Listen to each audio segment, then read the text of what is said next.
नाज़रीन, जंग जिहड़ी है ये सिर्फ ईरान अमरीका या इसराइल दी नहीं बल्कि पूरी दुनिया के उत्ते इहदे असरात आए ने और इहदे च होर ममालिक जिहड़े ने वो भी इहदे मुतासिर च शामिल ने, उन्हां ते हमले भी होए ने।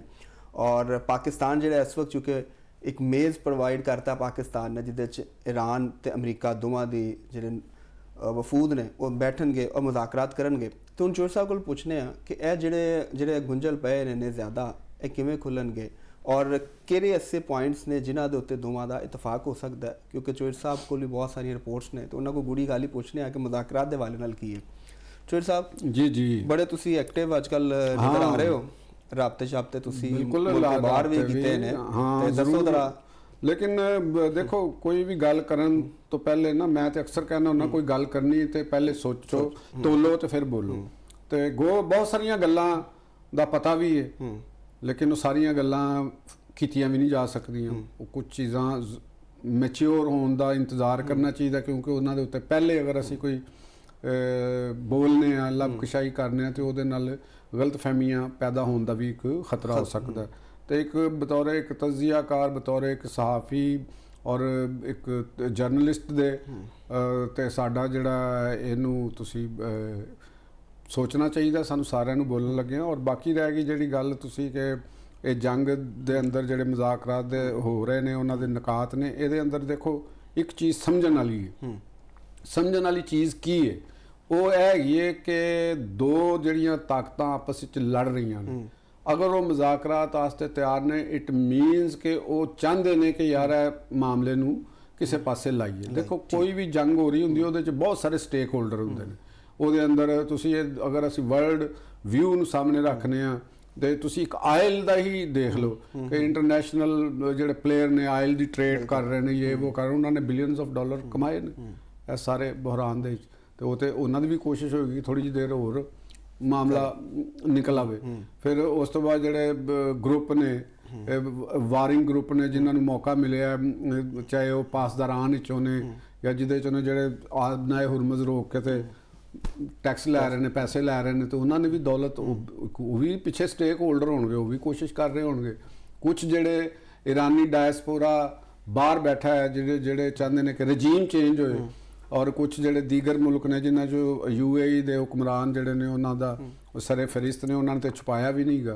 जेडे ट्रंप के उत्ते या अमेरिकन के उत्ते कहते कि इस मौके के उत्ते रजीम चेंज किया जाए, जो अगर इन्नी लड़ाई लड़ी, इन्ना बरूद सुटिया गया या इन्ना कुछ किया गया, अगर उत्थे तुसी ਇਹੋ ਹੀ ਨਹੀਂ ਚੇਂਜ ਕਰਨਾ ਸੀ ਤੇ ਫਿਰ ਇਹ ਮਾਮਲੇ ਨੂੰ ਕਿਉਂ ਕਰਨਾ?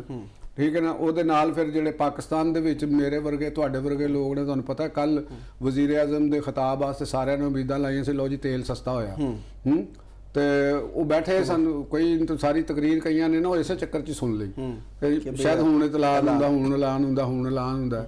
ਉਹ ਨਹੀਂ ਹੋਇਆ। ਉਹ ਮੀਡੀਆ ਤੇ ਵੀ ਆਉਣ ਲੱਗ ਗਿਆ ਸੀ ਨਾ ਇਤਲਾਹ ਦੇ ਨਾਲ ਕਿ ਅੱਜ ਮੈਂ ਤੁਸੀਂ ਪਹਿਲੇ ਗੱਲ ਕੀਤੀ ਕਿ ਜ਼ਰਾ ਰਿਸਪੌਂਸਿਬਿਲਿਟੀ ਉਹ ਚੀਜ਼ਾਂ ਨੂੰ ਜ਼ਰਾ ਰੋਕ ਕੇ ਗੱਲ ਕਰਨੀ ਚਾਹੀਦੀ। ਤੇ ਉਹ ਵੀ ਇਹੋ ਚੀਜ਼ ਦੇਖ ਰਹੇ ਸਾਨੂੰ, ਉਹਨਾਂ ਨੂੰ ਪਤਾ ਸੀ ਕਿ ਵੀ ਯਾਰ ਇਹ ਮਾਮਲਾ ਹਜੇ ਹੁਰਮਜ਼ ਬੰਦ ਵੀ ਹੋ ਸਕਦੀ, ਉਸ ਪਤਾ ਲੱਗਾ ਕਿ ਬੰਦ ਹੋ ਗਈ ਤੇ ਅੱਜ ਤੇਲ ਦੀਆਂ ਕੀਮਤਾਂ 'ਚ ਥੋੜ੍ਹਾ ਜਿਹਾ ਇੰਟਰਨੈਸ਼ਨਲੀ ਇਜ਼ਾਫਾ ਵੀ ਹੋ ਗਿਆ ਤੇ ਅਸਲੇ ਦੇ ਡੀਲਰ ਵੀ ਇਹਦੇ ਅੰਦਰ ਹੋਣਗੇ। ਤੇ ਉਹ ਮੇਰਾ ਕਹਿਣ ਦਾ ਮਕਸਦ ਹੁੰਦਾ ਕਿ ਔਰ ਫਿਰ ਜਿਹੜਾ ਇੰਡੀਆ जनाब जी वजीर आजम नरेंद्र मोदी और उन्होंने जी टीम है तो वो तो तुहानूं पता कल दे पागल होए ने, परसों दे पागल होए ने, पागल दे कई दिनों तो होए सानूं, कल तो वो तो बिल्कुल ही हवास बाख्ता हो गए ने। तो उन्हां दी भी कोशिश होएगी कि किसी तरीके दे नाल सैबोताज हो जाए, कम से कम जिहड़ा क्रेडिट पाकिस्तान नूं मिलना है, होर कुछ नहीं हुंदा। तो चलो इहो ही वैसे हुण ते किसी जोगे रहे नहीं ते वो उन्होंने तो नाकामी है लेकिन फिर भी कोशिश जारी रहिंदी है। तो इस तरह ही दीगर ममालिक भी है ने ਜਿਹੜੇ ਚਾਹੁੰਦੇ ਨੇ ਕਿ ਜੰਗ ਖਤਮ ਹੋ ਜਾਏ।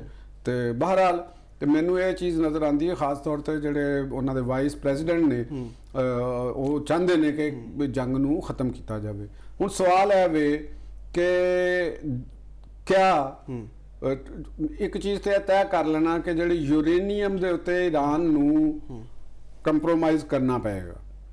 ਯੂਰੇਨੀਅਮ ਦੀ देखो वो सिंपल जी गल है ना कि अगर वो कहते हैं कि असी तो यूरेनियम लेना साडा हक है, असी करना है, तो जिहदे वास्ते इन्नी लड़ाई हुई है तो फिर तो मसला नहीं होना, किसी भी सूरत नहीं होना। तीसरी गल हैगी है कि ईरान की जिहड़ी रजीम है ਉਹਨੇ अगर इन्हां निकात उत्ते कर दीए, चलो कुछ निकात ने जिन्हां दे उत्ते ਹੋ ਸਕਦੀ ਹੈ ਗੱਲ। ਮਿਸਾਲ ਦੇ ਤੌਰ ਦੇ ਉੱਤੇ ਅਗਰ ਡੈਮੇਜਸ ਕਲੇਮ ਕਰਦੇ ਨੇ ਤੇ ਅਮਰੀਕਨ ਪ੍ਰੈਜ਼ੀਡੈਂਟ ਜਾਂ ਅਮਰੀਕਨ ਇੰਤਜ਼ਾਮੀਆ ਜਾਂ ਪਾਲਿਸੀ ਸਾਜ਼ ਉਹ ਇਹ ਕਹਿ ਸਕਦੇ ਨੇ ਕਿ ਤੁਸੀਂ ਇੱਥੋਂ ਆਪਣਾ ਰੈਵਨਿਊ ਲੈ ਲਓ ਹਰਮਜ਼ ਦੇ ਵਿੱਚੋਂ ਤੁਸੀਂ, ਤੇ ਉਹ ਈਰਾਨ ਨੂੰ ਖਾਸਾ ਮਾਲੀ ਫਾਇਦਾ ਉਹਦੇ ਨਾਲ ਹੋ ਜਾਏਗਾ ਔਰ ਉਹਦੇ ਨਾਲ ਅਮਰੀਕਨ ਕੰਪਨੀ ਜਾਂ ਦੀਗਰ ਮੁਲਕ ਜਿਹੜੇ ਨੇ ਉਹਨਾਂ ਨੂੰ ਰਾਜ਼ੀ ਕਰਨਗੇ, ਉੱਥੇ ਇਨਵੈਸਟਮੈਂਟਾਂ ਕਰੋ, ਰੀਕਨਸਟਰਕਸ਼ਨ ਹੋਵੇ ਔਰ ਅੱਗੇ ਉਹ ਚੱਲ ਜਾਵੇ।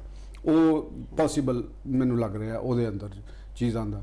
ਅਗਰ ਯੂਰੇਨੀਅਮ ਦੇ ਉੱਤੇ ਉਹ ਕਹਿੰਦੇ ਨੇ ਕਿ ਜੀ ਅਸੀਂ ਇੰਟਰਨੈਸ਼ਨਲ ਸਟੈਂਡਰਡ ਜਿਹੜਾ ਹੈਗਾ ਅਗਰ ਉਸ ਸਟੈਂਡਰਡ ਦੇ ਮੁਤਾਬਕ ਰੱਖਦੇ ਨੇ ਉਸ ਹੱਦ ਤੱਕ ਜਾਂ ਉਹਨੂੰ ਦੇ ਦਿੰਦੇ ਨੇ, ਰਜੀਮ ਚੇਂਜ ਨਹੀਂ ਹੁੰਦੀ ਤੇ ਫਿਰ ਉਹ ਕਹਿ ਦਿੰਦੇ ਨੇ ਜੀ ਅਮਰੀਕਾ ਪ੍ਰੈਜ਼ੀਡੈਂਟ ਤੇ ਉਹਨਾਂ ਨੇ ਵੀ ਤਾਂ ਕੁਝ ਲੈਣਾ ਹੈ ਨਾ ਆਪਣੇ ਆਵਾਮ ਨੂੰ, ਉਹਨਾਂ ਨੇ ਵੀ ਤਾਂ ਕੁਝ ਦੱਸਣਾ ਹੈ ਨਾ ਅਸੀਂ ਇਹ ਲੜਾਈ ਕਿਉਂ ਲੜੀ। ਪਹਿਲੇ ਮੁਆਹਦਾ ਹੋਇਆ ਸੀ, ਅਗਰ ਉਹ ਨਹੀਂ ਹੋ ਸਕਦਾ ਹਾਲ ਕੀਤਾ ਜਾ ਸਕਦਾ ਉਸ ਮੁਆਹਦੇ ਉਹ ਵੀ ਸੀਜ਼ ਫਾਇਰ ਹੀ ਮੁਆਹਦਾ ਸੀ ਨਾ, ਉਹੀ ਸ਼ਰਾਇਤ ਹੀ ਅਜੇ ਤਾਂ ਮੁਆਹਦਾ ਹੋਇਆ ਹੀ ਨਹੀਂ। ਤੇ ਕਹਿਣ ਦਾ ਮਕਸਦ ਹੈਗਾ ਕਿ ਹੁਣ ਪ੍ਰੈਜ਼ੀਡੈਂਟ ਆਫ ਅਮਰੀਕਾ ਜਿਹੜਾ ਹੈ ਉਹਨਾਂ ਨੇ ਵੀ ਤੇ ਆਪਣੀ ਆਵਾਮ ਨੂੰ ਕੋਈ ਦੱਸਣਾ ਹੈ ਨਾ ਕਿ ਅਸੀਂ ਇਹ ਜੰਗ ਲੜੀ ਹੈ ਤੇ ਅਸੀਂ ਇਹ ਰਿਜ਼ਲਟ ਹਾਸਲ ਕੀਤਾ ਹੈ। ਇਸਰਾਈਲ ਦਾ ਤਹਫਜ਼ ਵੀ ਉਹਨਾਂ ਨੇ ਯਕੀਨੀ ਬਣਾਉਣਾ, ਮੈਂ ਉਹਨਾਂ ਦੀ ਗੱਲ ਕਰ ਰਿਹਾ ਹਾਂ।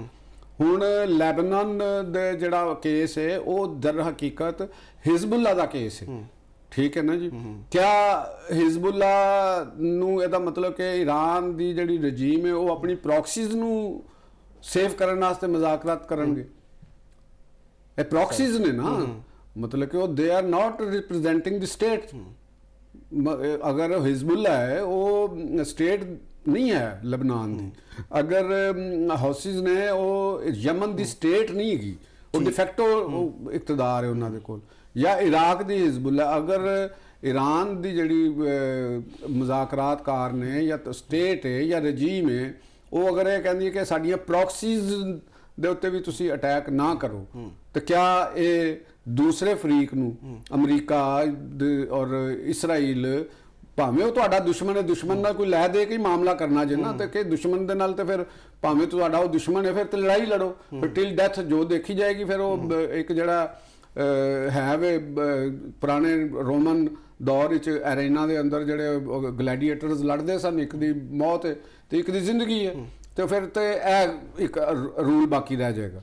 ਤੇ ਕਿਆ ਇਸ ਰੂਲ ਦੇ ਤਹਿਤ ਅਮਰੀਕਨ ਜਿਹੜੀ ਈਰਾਨੀ ਰਜੀਮ ਹੈ ਉਹ ਸਰਵਾਈਵ ਕਰ ਜਾਏਗੀ? ਇਹ ਵੀ ਸਵਾਲਾਤ ਨੇ। ਅਸੀਂ ਦੇਖੋ ਨਾ ਕਿਆ ਫਿਰ ਉਹਨੂੰ ਇਸਰਾਈਲ ਨੂੰ ਖੁੱਲਾ ਛੱਡਤਾ ਜਾਏਗਾ ਉਹ ਲਬਨਾਨ ਤੇ ਹਮਲੇ ਕਰਦਾ ਰਹੇ? ਇਹ ਤਾਂ ਪੋਸੀਬਲ ਨਾ ਕਿਸੇ ਦੇਖੋ ਗੱਲ ਆਂਦੀ ਹੈ ਕਿ ਇਹ ਦੋ ਤਰਫਾ ਹੋਏਗਾ ਨਾ, ਜਿਵੇਂ ਇੱਥੇ ਵੀ ਦੋ ਤਰਫਾ ਹੈ। ਜੀ ਜੀ, ਇਹ ਦੋ ਤਰਫਾ ਗੱਲ ਹੋਏਗੀ ਨਾ। Let's see, time will tell the story ਕਿ ਵੀ ਕੀ ਇਹ ਹੋਏਗਾ। ਦੇਖੋ ਜਦੋਂ ਤੁਸੀਂ ਪ੍ਰੌਕਸੀਜ਼ ਨੂੰ ਵਿੱਚ ਲੈ ਕੇ ਆਉਂਦੇ ਹੋ ਤੇ ਫਿਰ ਮਾਮਲਾ ਤੁਹਾਡੇ ਹੋਰ ਤਰੀਕੇ ਦੇ ਇਖਤਿਆਰ ਹੋ ਜਾਂਦੇ ਨੇ। ਅਲਬੱਤਾ ਇਹ ਕਿਹਾ ਜਾ ਸਕਦਾ ਹੈ ਕਿ ਇਸ ਗੱਲ ਦੇ ਨਾਲ ਇਹ ਵੀ ਸਾਬਤ ਹੋ ਜਾਂਦੀ ਹੈ ਕਿ ਇਹ ਪ੍ਰੌਕਸੀਜ਼ ਈਰਾਨ ਤੋਂ ਕੰਟਰੋਲ ਹੁੰਦੀਆਂ ਨੇ, ਤੇ ਅਗਰ ਈਰਾਨ ਦੇ ਨਾਲ ਡਾਇਰੈਕਟ ਮੁਜ਼ਾਕਰਾਤ ਹੁੰਦੇ ਨੇ ਤੇ ਉਹਨਾਂ ਮੁਜ਼ਾਕਰਾਤ ਵਿੱਚ ਹੀ ਇਹਨਾਂ ਪ੍ਰੌਕਸੀਜ਼ ਦੀ ਵੀ ਗੱਲਾਂ ਤੈਅ ਹੋ ਸਕਦੀਆਂ ਨੇ। ਠੀਕ ਹੈ ਨਾ। ਇੱਥੇ ਫਿਰ ਇਸ ਤਰੀਕੇ ਨਾਲ ਅਗਰ ਅਸੀਂ ਨੂੰ ਦੇਖੀਏ ਤੇ ਈਰਾਨ ਦੀ ਤਰਫ ਇਹ ਵੀ ਕਿਹਾ ਜਾ ਰਿਹਾ ਹੈ ਕਿ ਅਮਰੀਕਾ ਜਿਹੜਾ ਵੇ ਉਹ ਇਸਰਾਈਲ ਦੇ ਜ਼ਰੀਏ ਇੰਗੇਜ ਰੱਖਣਾ ਚਾਹੁੰਦਾ। ਤੁਸੀਂ ਫਿਰ ਇਹਦਾ ਮਤਲਬ ਹੈ ਕਿ ਦੋਵਾਂ ਦੇ ਇਸਰਾਈਲ ਅਮਰੀਕਾ ਦੀ ਪ੍ਰੌਕਸੀ ਹੋ ਗਈ। ਹਾਂ, ਹੁਣ ਇਹ ਪ੍ਰੌਕਸੀਜ਼ ਦਾ ਮਤਲਬ ਹੋਇਆ ਕਿ ਈਰਾਨ ਤੋਂ ਕੰਟਰੋਲ ਹੁੰਦੀਆਂ ਨੇ। ਅਗਰ ਮੁਜ਼ਾਕਰਾਤ ਵਿੱਚ ਕੋਈ ਇਹ ਚੀਜ਼ ਤੈਅ ਹੋ ਜਾਂਦੀਆਂ ਨੇ ਕਿ ਈਰਾਨ ਉਹਨਾਂ ਨੂੰ ਕੰਟਰੋਲ ਕਰੇ ਤੇ ਜ਼ਾਹਰ ਈਰਾਨ ਵੀ ਕੁਝ ਰਜੀਮ ਕੁਝ ਮਾਮਲਾਤ ਕਰੇਗੀ। ਤੇ ਐਸੇ ਤਰ੍ਹਾਂ ਫਿਰ ਅਮਰੀਕਾ, ਇਹ ਤੇ ਸਾਰਿਆਂ ਨੂੰ ਪਤਾ ਹੈ ਕਿ ਅਮਰੀਕਾ ਤੋਂ ਬਗੈਰ ਇਸਰਾਈਲ ਕੁਝ ਨਹੀਂ ਹੈਗਾ, ਇਹ ਤੈਅ ਹੈ ਬਿਲਕੁਲ। ਕਿ ਔਰ ਇਹ ਗੱਲ ਬਿਲਕੁਲ ਠੀਕ ਹੈ ਕਿ ਉਹਨਾਂ ਨੇ ਉਹਨੂੰ ਰੱਖਿਆ ਕਿ ਉਹਦੇ ਜ਼ਰੀਏ ਅੰਗੇਜ ਉਹਦਾ ਖੁਦ ਬੰਦ ਕਰਤੀ ਤਾਂ ਕਿ ਅਗਰ ਪਾਸਦਾਰਾਨ ਕਰਦੇ ਨੇ ਤੇ ਉਹ ਵੀ ਕਰਦਾ ਰਹੇ ਗੱਲ। ਐਸੇ ਤਰੀਕੇ ਦੇ ਨਾਲ ਫਿਰ ਜਿਹੜੇ ਗਲਫ ਸਟੇਟਸ ਨੇ, ਸਾਊਦੀ ਅਰੇਬੀਆ, ਉਹਨਾਂ ਨੂੰ ਮਨਾਣਾ, ਉਹਨਾਂ ਨੂੰ ਕਿਸੇ ਤਰੀਕੇ ਦੇ ਨਾਲ ਮਾਮਲਾਤ ਨੂੰ ਲੈ ਕੇ ਆਣਾ, ਉਹ ਵੀ ਅਮਰੀਕਾ ਦੀ ਫਿਰ ਜ਼ਿੰਮੇਵਾਰੀ ਬਣ ਜਾਏਗੀ ਨਾ। ਤੇ ਇਸ ਵਾਸਤੇ ਮੈਨੂੰ ਇਹਨਾਂ ਮੁਜ਼ਾਕਰਾਤ ਦੀ ਅਹਿਮੀਅਤ ਮੈਨੂੰ ਜ਼ਿਆਦਾ ਲੱਗ ਰਹੀ ਹੈ ਕਿਉਂਕਿ ਇਹ ਤੁਹਾਨੂੰ ਮੈਂ ਇੱਕ ਇਮਕਾਨਾਤ ਔਰ ਉਹਦੇ ਨਾਲ ਜੁੜੀਆਂ ਜਿਹੜੀਆਂ ਨੇ ਗੱਲਾਂ ਮੈਂ ਦੱਸ ਰਿਹਾ। ਠੀਕ ਹੈ। ਤੇ ਇਹ ਨਹੀਂ ਕਹਿ ਰਿਹਾ ਕਿ ਇਹ ਦਾ ਮਤਲਬ ਇਹ ਨਹੀਂਗਾ ਕਿ ਇਹ ਮੁਜ਼ਾਕਰਾਤ ਨਤੀਜਾ ਖੇਜ਼ ਨਹੀਂ ਹੋਣਗੇ। ਇਹ ਦੋਵੇਂ ਮੁਲਕਾਂ ਦੇ ਵਿੱਚ ਇਹਦਾ ਮਤਲਬ ਹੈ ਕਿ ਇੰਨੀ ਕੁਵਤ ਹੈ, ਜਿਹੜੇ ਮੁਜ਼ਾਕਰਾਤ ਕਰਨ ਬੈਠੇ ਨੇ ਉਹਨਾਂ ਦੇ ਵਿੱਚ ਇੰਨੀ ਕੁਵਤ ਹੈ ਵੇ ਕਿ ਉਹ ਆਪਣੇ ਆਪਣੇ, ਤੁਸੀਂ ਪ੍ਰੌਕਸੀਜ਼ ਨੂੰ ਨਾ ਕਹੋ, ਆਪਣੇ ਆਪਣੇ ਇਤਿਹਾਦੀਆਂ ਨੂੰ ਮਨਾ ਸਕਦੇ ਨੇ। ਔਰ ਨਾਲੇ ਜੇ ਸਭ ਅਹਿਮ ਹੈ ਵੀ ਗੱਲ ਹੈ ਨਾ ਕਿ ਦੋਵਾਂ ਦੇ ਜਿਹੜੇ ਮੁਤਾਲਬਾਤ ਸਨ, ਚੀਜ਼ਾਂ ਉਹ ਪਹਿਲੇ ਸ਼ੇਅਰ ਹੋਈਆਂ ਨੇ, ਅੱਛੀ ਤਰ੍ਹਾਂ ਪਤਾ ਹੈ। ਇਹਦਾ ਮਤਲਬ ਕੁਝ ਕੰਸੈਂਸਸ ਹੋਇਆ ਹੈ, ਕੰਸੈਂਸਸ ਹੋਣਾ ਬੈਠ ਰਿਹਾ। ਔਰ ਫਿਰ ਪਾਕਿਸਤਾਨ ਦਾ ਆਪਣਾ ਵੀ ਅਸਰ ਰਸੂਖ ਬਹੁਤ ਜ਼ਿਆਦਾ ਹੈ, ਈਰਾਨ ਦੇ ਅੰਦਰ ਵੀ ਪਾਕਿਸਤਾਨ, ਫਿਰ ਪਾਕਿਸਤਾਨ ਵਾਸਤੇ ਵੀ ਪੋਜੀਸ਼ਨ ਲੈਣੀ ਆਸਾਨ ਹੋ ਜਾਏਗੀ ਨਾ। ਸਭ ਨੂੰ ਫਿਰ ਪਤਾ ਹੈ ਕਿ ਅਗਰ ਇਰਾਨੀ ਕਿਆਦਤ ਨੂੰ ਨਹੀਂ ਪਤਾ ਕਿ ਅਗਰ ਅਸੀਂ ਪਾਕਿਸਤਾਨ ਦੇ ਮਾਮਲਾਤ ਨੂੰ ਜਾਂ ਪਾਕਿਸਤਾਨ ਦੀ ਗੱਲ ਨੂੰ ਵਜ਼ਨ ਨਹੀਂ ਦਿੰਦੇ ਤੇ ਅਸੀਂ ਇਹਦਾ ਮਤਲਬ ਕਿ ਉਹਨਾਂ ਨੂੰ ਮਜਬੂਰ ਕਰ ਰਹੇ ਹਾਂ ਕਿ ਪਾਕਿਸਤਾਨ ਆਪਣੀ ਪੋਜੀਸ਼ਨ ਲਵੇ। ਠੀਕ ਹੈ ਨਾ ਸਭ। ਇੱਕ ਹੋਰ ਪੁਆਇੰਟ ਬਹੁਤ ਜ਼ਿਆਦਾ ਜਿਹੜਾ ਨਾ ਉਹ ਲੋਕਾਂ ਦੀ ਜ਼ੁਬਾਨ ਤੇ ਵੇ, ਉਹ ਕਹਿ ਰਹੇ ਨੇ ਕਿ ਇਹ ਮੁਜ਼ਾਕਰਾਤ ਜਿਹੜੇ ਹੋ ਰਹੇ ਨੇ ਇਸ ਲਈ ਹੋ ਰਹੇ ਨੇ ਕਿ ਅਮਰੀਕਾ ਜਿਹੜਾ ਵੇ ਉਹ ਇਹਦੇ 'ਚ ਉਹਨੂੰ ਵੇ ਆਊਟ ਚਾਹੀਦਾ ਸੀ ਕਿਉਂ ਕਮਜ਼ੋਰ। ਉਹਦੀ ਕੁਛ ਇਹ ਤੋਂ ਜੀ ਯਾਦ ਦਿੱਤੇ ਜਾਂਦੇ ਆ ਕਿ ਅਮਰੀਕਾ ਨੇ ਨਾਲ ਖਲੋਤਾ ਕੋਈ ਨਹੀਂ, ਉਹ ਬਲਕਿ ਗੁੱਸਾ ਕਰਦੇ ਰਹੇ ਨੇ। ਉਹਨਾਂ ਨੇ ਬਰਤਾਨੀਆ ਨੂੰ ਵੀ ਕਿਹਾ, ਯੂਰਪੀਅਨ ਯੂਨੀਅਨ ਨੂੰ ਵੀ ਕਿਹਾ ਕਿ ਆਓ ਨਾਲ, ਲੇਕਿਨ ਨਾਲ ਕੁਝ ਚੱਲਿਆ ਨਹੀਂ। ਤੇ ਹੁਣ ਅਮਰੀਕਾ ਸਿਰਫ ਇਹਦੇ 'ਚੋਂ ਨਿਕਲਣਾ ਚਾਹ ਰਿਹਾ ਔਰ ਇਸਰਾਈਲ ਦੀ ਉਸ ਤਰ੍ਹਾਂ ਇੰਗੇਜਮੈਂਟ ਇਰਾਨ ਦੇ ਨਾਲ ਉਹ ਜਿਹੜੇ ਮਾਮਲਾਤ ਨੂੰ ਚੱਲਦੇ ਰਹਿਣਗੇ। ਤੁਹਾਡਾ ਇਹਦੇ ਬਾਰੇ 'ਚ ਕੀ ਮੌਕਫ ਹੈ? ਮੇਰਾ ਇਹਦੇ ਬਾਰੇ 'ਚ ਮੌਕਫ ਹੈਗਾ ਕਿ ਇਹ ਜਿਹੜੀ ਗੱਲ ਹੈ, ਇਹ ਜਿਹੜਾ ਖਿਆਲ ਹੈ, ਇਹ ਕੋਈ ਐਡੀ ਗੂੜੀ ਗੱਲ ਤੇ ਨਹੀਂ ਹੈਗੀ ਨਾ।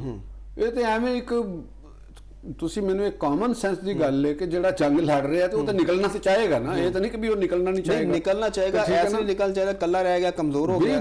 ਕਿਉਂ ਨਿਕਲਣਾ ਚਾਹੁੰਦਾ ਬੰਦਾ? ਉਹ ਇਸੇ ਵਾਸਤੇ ਨਿਕਲਣਾ ਚਾਹੁੰਦਾ ਕਿ ਮੇਰੇ ਇਹ ਵੀ ਕਾਮਨ ਸੈਂਸ ਦੀ ਗੱਲ ਹੈ ਨਾ ਕਿ ਅਮਰੀਕਾ ਦੇ ਨਾਲ ਉਹਦੀ ਨੈਟੋ ਨਹੀਂ ਗਏ, ਉਹਨਾਂ ਦੇ ਨਾਲ ਉਹ ਸਾਥ ਨਹੀਂ ਦੇ ਰਹੇ। ਦੀਗਰ ਉਹਨਾਂ ਦੇ ਆਪਣੇ ਮੁਲਕ ਦੇ ਵਿੱਚ ਉਹਦੇ ਖਿਲਾਫ ਮੁਜ਼ਾਹਰੇ ਹੋ ਰਹੇ ਨੇ, ਆਪਣੀ ਪਾਰਟੀ ਦੇ ਅੰਦਰੋਂ ਉਹਨਾਂ ਦੇ ਮਾਮਲਾਤ ਨੂੰ, ਤੇ ਉਹ ਤਾਂ ਨਿਕਲਣਾ ਚਾਹੇਗਾ ਤੇ ਕਾਮਨ ਸੈਂਸ ਕਹਿੰਦੀ ਹੈ ਨਾ।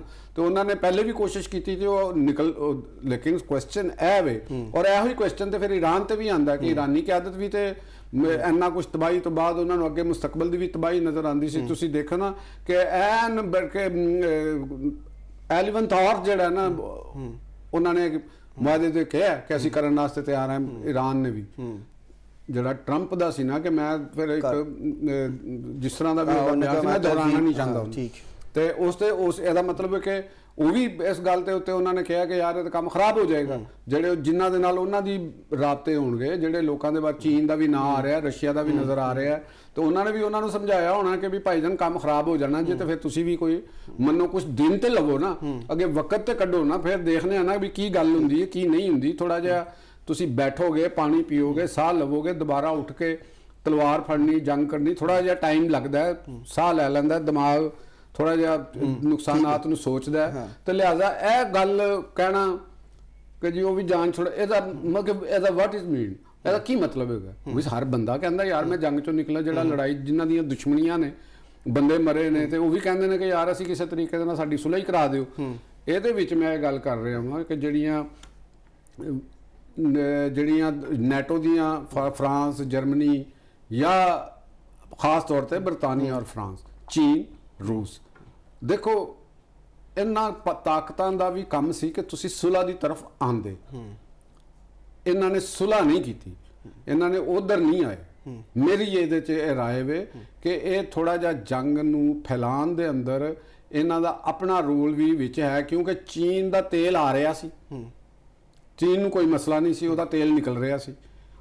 ਰੂਸ ਜਿਹੜਾ ਉਹ ਯੂਕਰੇਨ ਦਾ ਕਿਸੇ ਨਾ ਕਿਸੇ ਤਰੀਕੇ ਦੇ ਨਾਲ ਬਦਲਾ ਲੈਣਾ ਚਾਹ ਰਿਹਾ ਸੀ ਕਿ ਜਿਸ ਤਰ੍ਹਾਂ ਮੈਂ ਯੂਕਰੇਨ ਨੂੰ 3 ਦਿਨਾਂ 'ਚ ਕਰਨ ਗਿਆ ਸੀ ਤੇ ਉੱਥੇ ਮੈਨੂੰ ਫਸਾਤਾ, ਤੇ ਮੈਂ ਵੀ ਜ਼ਰਾ ਥੋੜਾ ਜਿਹਾ ਇਹ ਕਰਾਂ, ਉਤੋਂ ਨਾਲ ਵੀ ਸੀ। ਤੇ ਯਾਨੀ ਇਹਨਾਂ ਨੇ ਆਪਣੀ ਲੜਾਈ ਵਾਸਤੇ ਇੱਕ ਮੁਲਕ ਨੂੰ ਤਬਾਹ ਕਰਵਾਉਣ ਦੇ ਵਿੱਚ ਮੈਂ ਸਮਝਦਾ ਵਾਂ ਕਿ ਇਹਨਾਂ ਦਾ ਵੀ ਰੋਲ ਹੈ। ਇਹ ਪਾਕਿਸਤਾਨ ਦੀ ਮੁਖਲਸਾਨਾ ਕੋਸ਼ਿਸ਼ਾਂ ਸਨ ਕਿ ਜਿਨ੍ਹਾਂ ਨੇ ਕੋਸ਼ਿਸ਼ ਕੀਤੀ ਕਿ ਇਹਨਾਂ ਨੂੰ ਨਜ਼ਦੀਕ ਕਰਾਇਆ ਜਾਵੇ, ਔਰ ਇਹਦੇ ਨਾਲ ਨਾਲ ਮੈਂ ਸਮਝਦਾ ਕਿ ਸਾਊਦੀ ਅਰਬ ਨੇ ਵੀ ਬਹੁਤ ਤਹਮਲ ਦਾ ਮੁਜ਼ਾਹਰਾ ਕੀਤਾ। ਦੇਖੋ ਉਹਨਾਂ ਦੀਆਂ ਪੈਟਰੋਕੈਮੀਕਲ ਦੇ ਉੱਤੇ ਹਮਲੇ ਕੀਤੇ ਗਏ, ਕੀ ਕਰ ਸਕਦੇ ਸਨ? ਕਿਉਂ ਨਹੀਂ ਸੀ ਕਰ ਸਕਦੇ? ਤੇ ਇਹ ਚੀਜ਼ਾਂ ਜਿਹੜੀਆਂ ਹੁੰਦੀਆਂ ਨੇ ਨਾ, ਇਹ ਕੋਈ ਆਸਾਨ ਕੰਮ ਨਹੀਂ ਹੁੰਦਾ। ਤੇ ਜੰਗ ਚੋਂ ਤੇ ਫਿਰ ਹਰ ਬੰਦਾ ਨਿਕਲ ਰਿਹਾ ਹੁੰਦਾ, ਉਸ ਵੇਲੇ ਤੁਹਾਨੂੰ ਦੁਸ਼ਮਣਾਂ ਦਾ ਵੀ ਪਤਾ ਲੱਗ ਰਿਹਾ ਹੁੰਦਾ ਕਿ ਕੌਣ ਆਪਣੀ ਗੇਮ ਕਰ ਰਿਹਾ, ਕੌਣ ਸਾਡੇ ਵਾਸਤੇ ਮਸਾਇਲ ਪੈਦਾ ਕਰ ਰਿਹਾ। ਤੇ ਈਰਾਨ ਵੀ ਨਿਕਲਣਾ ਚਾਹੁੰਦਾ ਹੈ। ਮੈਂ ਪਹਿਲੇ ਵੀ ਇਹ ਗੱਲ ਕਹਿ ਚੁੱਕਿਆ ਕਿ ਈਰਾਨ ਸਿਰਫ ਅਗਰ ਆਪਣੀ ਰਜੀਮ ਬਚਾਉਣ 'ਚ ਕਾਮਯਾਬ ਹੋ ਜਾਂਦਾ ਤੇ ਇਹ ਹੀ ਉਹਨਾਂ ਵਾਸਤੇ ਵਿਨ ਹੈਗੀ, ਔਰ ਅਮਰੀਕਾ ਵਾਸਤੇ ਵੀ ਵਿਨ ਹੈ। ਕਿਉਂ ਕਿ ਦੇਖੋ ਅਗਰ ਉਹ ਰਜੀਮ ਖਤਮ ਹੁੰਦੀ ਹੈ ਤੇ ਈਰਾਨ ਦੀ ਇਸ ਰਜੀਮ ਦੇ ਜਿਹੜੇ ਅਹੁਦੇਦਾਰ ਨੇ, ਜਿਹੜੇ ਜ਼ਿੰਦਾ ਨੇ, ਉਹਨਾਂ ਵਾਸਤੇ ਬਹੁਤ ਜ਼ਿਆਦਾ ਨਾਕਾਬਲੇ ਯਕੀਨ ਮੁਸ਼ਕਲਾਤ ਪੈਦਾ ਹੋਣਗੀਆਂ, ਔਰ ਉਹੀ ਤਾਰੀਖ ਦੁਹਰਾਉਣ ਦਾ ਖਦਸ਼ਾ ਹੈ ਜਿਹੜਾ ਸ਼ਹਿਨਸ਼ਾਹ ਈਰਾਨ ਦੇ ਜਾਣ ਤੋਂ ਬਾਅਦ ਇਨਕਲਾਬੀਆਂ ਨੇ ਜੋ ਉੱਥੇ ਕੀਤਾ ਸੀ, ਉਹੀ ਫਿਰ ਇਹਨਾਂ ਨਾਲ ਵੀ ਹੋਇਆ। ਤੇ ਲਿਹਾਜ਼ਾ ਜੰਗ ਨੂੰ ਬੰਦ ਕਰਾ ਲੈਣਾ ਈਰਾਨ ਦੇ ਵਾਸਤੇ ਸ਼ਾਇਦ ਅਮਰੀਕਾ ਤੋਂ ਜ਼ਿਆਦਾ ਫਾਇਦੇਮੰਦ ਸਾਬਤ ਹੋ ਸਕਦਾ। ਸਹੀ।